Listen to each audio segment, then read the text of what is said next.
They say every dog got a day where they ain't really get to live. They say every sinner gotta pay, but I see it printed to forgive. Tribulation put you through the worst, I know why you thinking it's a myth. I woke up to your voice, it hit me where it hurts, some angels I'll never see again.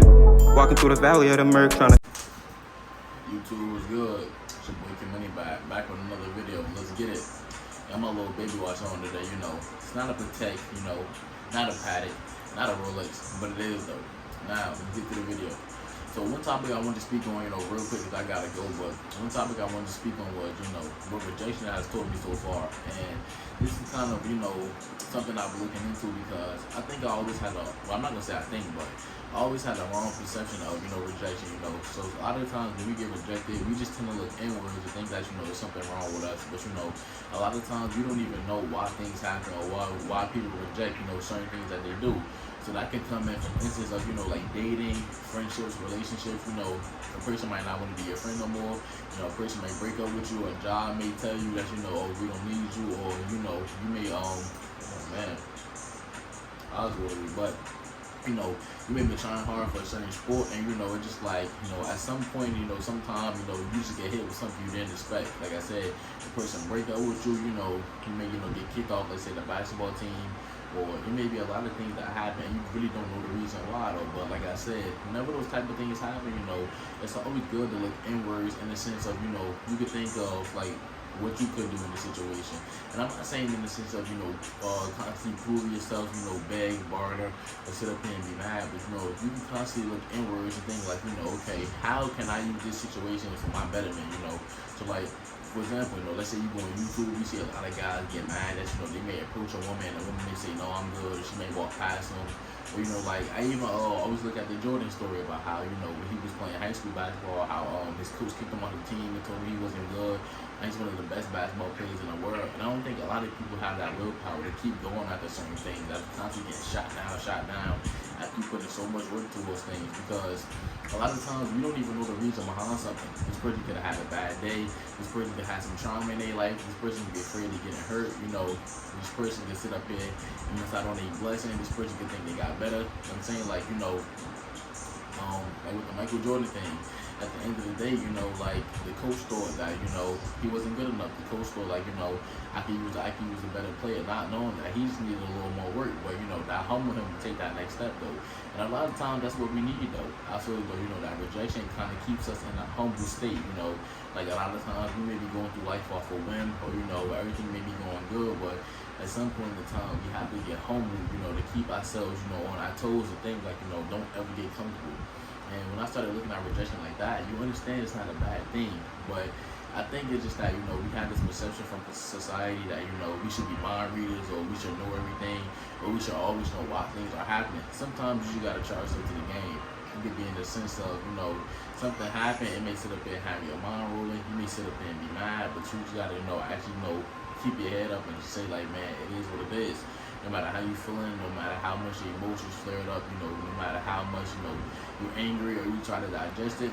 And in some cases, yeah, like I'm saying, if you personally know, or let's say the person might tell you about something that's happened, then cool, you got a little clarity on that. But a lot of times in those situations, when it comes to rejections, there's no need to have that sense of urgency to keep trying to dive deep and find out why this happened and that happened. Because at the end of the day, there's no point of driving yourself crazy, over something that you can't control. And I think that's what, comes from the feeling of not feeling good enough, or, feeling sad, was trying to control rejection. Knowing that, rejection is something that's out of our realm, no matter how it happens, no matter if somebody tell you, or no matter, like I said, a person don't tell you, and, you just got to sit up there and, have your mind racing on your own, no matter how it goes.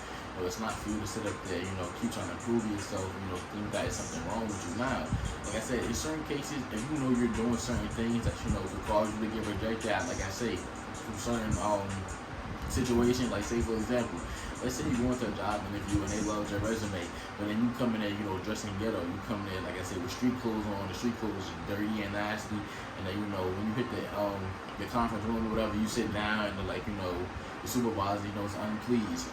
So at the end of the day, they might like your conversation skills, or they might like your resume, but when it came to parents, they look at it as, if this is the type of attitude you have to show up to the job interview, this is the type of attitude you'll have when you get to the job. And to be honest though, I can't even say that's true, because I learned that, you know, you can't even judge a book by its cover. Like how they say when people become in tattoos and everything, how they reject them from jobs. People got all these tattoos, neck tattoos, face tattoos, and they sit up here and say, oh, you know, oh, this person would be, you know, like a threat to the job, or this person would be kind of intimidated. Like, bro, I know so many hood people with all these tattoos, and not even hood, just people who, you know, like certain arts and, you know, certain things that describe them who are some of the best workers, you know, doctors, friends, colleagues, associates, so everything has nothing to do with everything. So that's why I say, like, I never judge a book by its cover, because you can't put a person's work ethic and determination on top of stupid things like a tattoo, you know what I'm saying, or certain things that they wear. But I do understand that, you know, like, you know, this is like a corporate world, so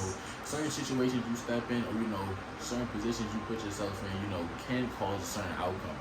So it's like, when we in situations like we go to a job interview, you know, this instead of wearing a little tie or a little suit or smelling a little good, may give the boss, you know, an impersonation that, you know, all right, cool, you know, this person could be a good fit for the long run. But 9 times out of 10, think about it, time go on, you get cool with the boss, like, you don't follow none of that stuff you said in the interview, you know what I'm saying? So it's like, I'm not gonna say it's kind of like a, rock and a hard place, but you do gotta know how to be more strategic in certain situations.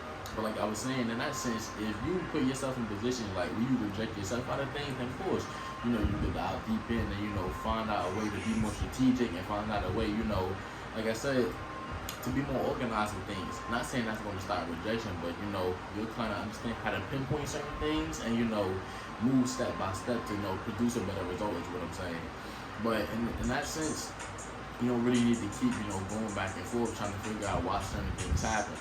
Because I used to always look at rejection, you know, on so much of the surface level, not realizing that, you know, people got their lives, people got their own opinions, people got their own morals and standards. It's just that, you know, sometimes when rejection happens, you tend to think of the most stupidest stuff. Oh, I'm ugly, I wasn't good enough, or the work I put in sucked or whatever. The whole time, it just don't fit this person's speed, but you don't even know why it doesn't fit their speed. You know what I'm saying? Like, you can approach a woman and, you know, you may remind her of the guy that cheated on her. Or, you know, you can sit up here and be a big fan of art. Or you can sit up here and play for a basketball team. And, you know, that rejection might have been in the sense of, you know, the coach know that you could do better. Or the coach may know, like, man, you know, the work ethic you put in, the way I see you showing up, man, you know, I think another team might accept you. Or, you know, I think you'll be better somewhere else due to the fact, you know, like, your determination, your willpower to get up, you know, your willpower to sit up here and stay disciplined when things get hard, to not get mad, to, you know, not cop out, to not sit up here, you know, catch the attitude. Or even if you do, the way you control it, you know, how you sit up here calm, how you don't sit up here and lash out, you sit up here, you know, like I said, you look inwards, you focus on yourself, and you take those steps to the next level. So a lot of the times, good things happen for a reason. Even like I said, you know, you could say getting fired from a job, or you could say, you know, even when it comes to like becoming a new version of yourself, like you reject the old part of you, like, you know, you remove all these bad habits and time went fast.